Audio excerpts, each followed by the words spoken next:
अस्सलाम वालेकुम, मैं हूं रिजवान अशरफ। आखिरकार पाकिस्तान के अंदर जिस चीज़ का ख़तरा था, डर था, वो होना शुरू हो गया है और पाकिस्तान के शहरों के अंदर अब हमले शुरू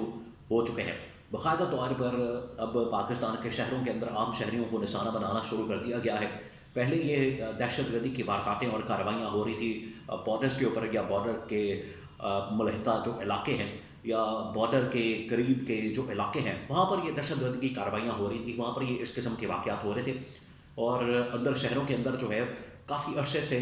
ये हमले रुके हुए थे, कार्रवाइयाँ नहीं हो रही थी, दहशतगर्द नहीं आ रहे थे। उनका बड़ा ज़बरदस्त इमरान खान ने मुकाबला किया था, उनको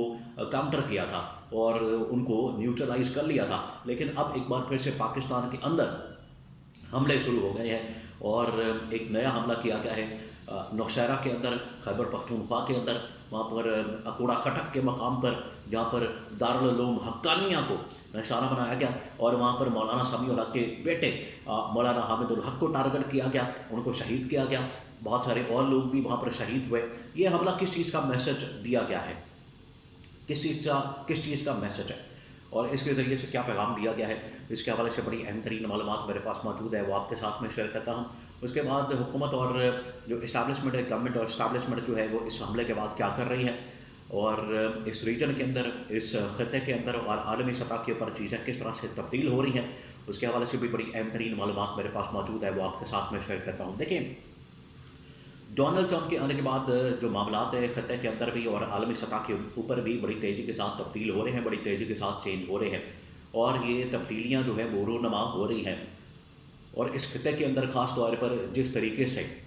अब अफ़गानिस्तान को हैंडल करने के लिए, चीन को हैंडल करने के लिए और ईरान को हैंडल करने के लिए एक नई स्ट्रैटेजी, हिकमत अमली बनाई जा रही है, उसमें पाकिस्तान का जो किरदार है वो बहुत ज़्यादा बढ़ जाता है।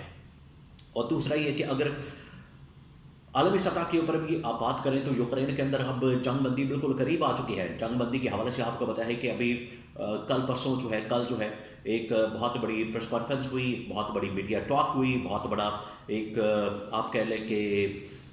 एक डिप्लोमेटिक जंग हुई अमेरिकी सदर डोनाल्ड ट्रंप और यूक्रेन के सदर ज़ेलेंस्की के दरमियान। एक जंग हुई, लफ्ज़ी गोलाबारी हुई। वहाँ पर अमेरिकी सदर का जो बिहेवियर, अमेरिकी सदर ने जिस तरीके से ज़ेलेंस्की को उड़ा के रख दिया,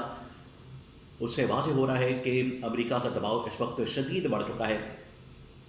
यूक्रेन के ऊपर भी और उन ममालिक के ऊपर भी जिनको अमेरिका की जानिब से इमदाद वगैरह मिलती है। और उसने अफ़गानिस्तान से भी अपना असला तकरीबन कुछ $7 अरब, $10 अरब का वापस करने का मुतालबा किया, डिमांड की है। तो अब अफ़गानिस्तान के मतलब उनका ये फोकस होना है,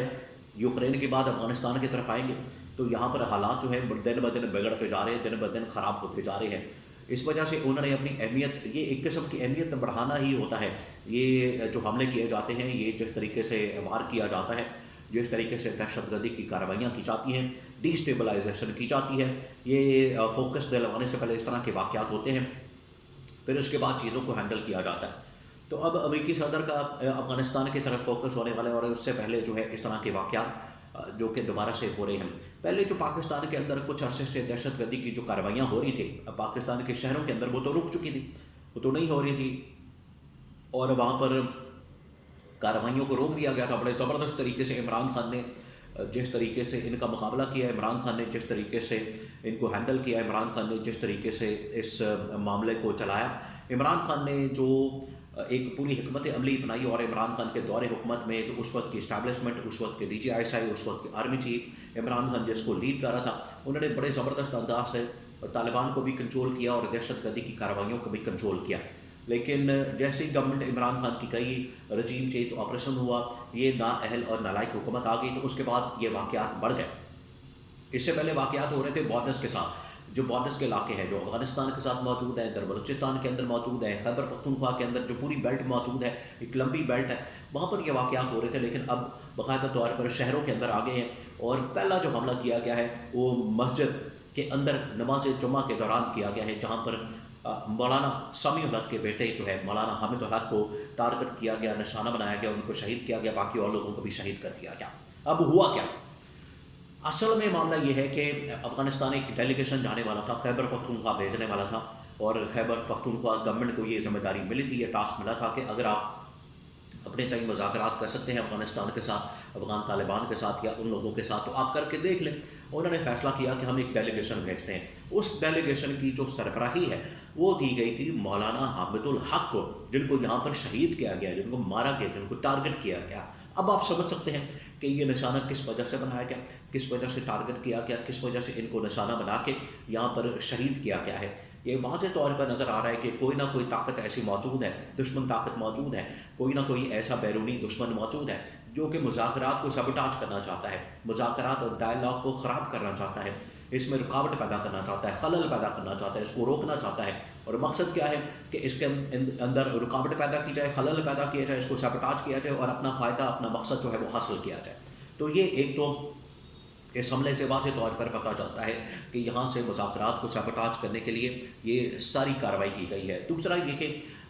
اب کیونکہ اس خطے کے اندر، اس علاقے کے اندر ڈی اسٹیبلائز کرنے کے لیے اور امریکہ جو اس وقت پریشر بڑھانے والا ہے، امریکہ کا جو فوکس آنے والا ہے وہ توجہ حاصل کرنے کے لیے اور ایک یہاں پر اپنی طاقت کو منوانے کے لیے کہ ہم آج بھی طاقتور ہیں، ہم آج بھی اگر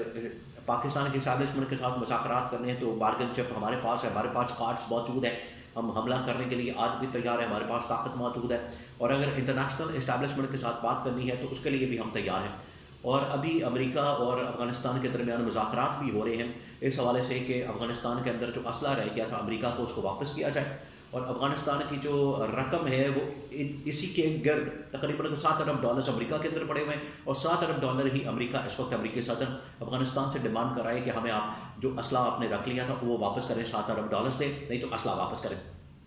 تو اس کے اوپر نیگوشیٹ ہو رہا ہے اور اسی دوران یہ حملہ ہو جاتا ہے۔ پاکستان کی گورنمنٹ اور پاکستان کی اسٹیبلشمنٹ انہوں نے سر جوڑا، ان کو یہ اندازہ ہوا ہے کہ یہ ایک خوفناک قسم کی لہر، خطرناک قسم کی لہر جو ہے پاکستان کے اندر آ رہی ہے، اس کا ہم نے مقابلہ کرنا ہے، اور پاکستان کے اندر جو اس وقت ڈی اسٹیبلٹی ہے، پاکستان کے اندر جو اس وقت عدم استحکام ہے اس کا خاتمہ کرنا ہے، اور ایک اسٹیبلٹی قائم کرنی ہے، یونٹی قائم کرنی ہے، اور سیاسی جماعتوں کو، اسٹیبلشمنٹ کو، گورنمنٹ کو، تمام لوگوں کو بٹھانا ہے ایک پلیٹ فارم کے اوپر۔ اور یہ میسج ترکی کی جانب سے دیا گیا تھا ابھی چند دن پہلے، بڑا اہم ترین میسج۔ ترکی نے آ کے پاکستان کے اندر، ترک صدر نے کہا تھا کہ آپ اندر کے اندرونی جو آپ کے لڑائی جھگڑے ہیں، اندر کے آپس کے جو تعلقات، معاملات ہیں، ان کو ٹھیک کریں، ورنہ جو بیرونی دشمن ہوتے ہیں، دشمن طاقتیں ہوتی ہیں، فائدہ اٹھاتی ہیں، اور سیم آج وہی ہو رہا ہے۔ ان کو میسج دے دیا گیا تھا، اب ان کے اوپر ڈپینڈ کرتا ہے، ڈیلیگیشن بھیجیں، بات چیت کریں، اپنا ایک چینل کھولیں، اپنی ایک راستہ بنائیں، اور کیونکہ ورنہ یہ ہوگا کہ بیرونی جو طاقتیں ہیں، دشمن ممالک ہیں، وہ پھر فائدہ نکالیں گے اس سچویشن کا۔ تو اس وجہ سے پاکستان کو بڑی اگریسو قسم کی ڈپلومیسی کرنے کی ضرورت ہے افغانستان کے ساتھ، چین کے ساتھ اور ادھر ممالک کے ساتھ، تاکہ پاکستان اس سچویشن میں بہتر کارڈ کھیل سکے۔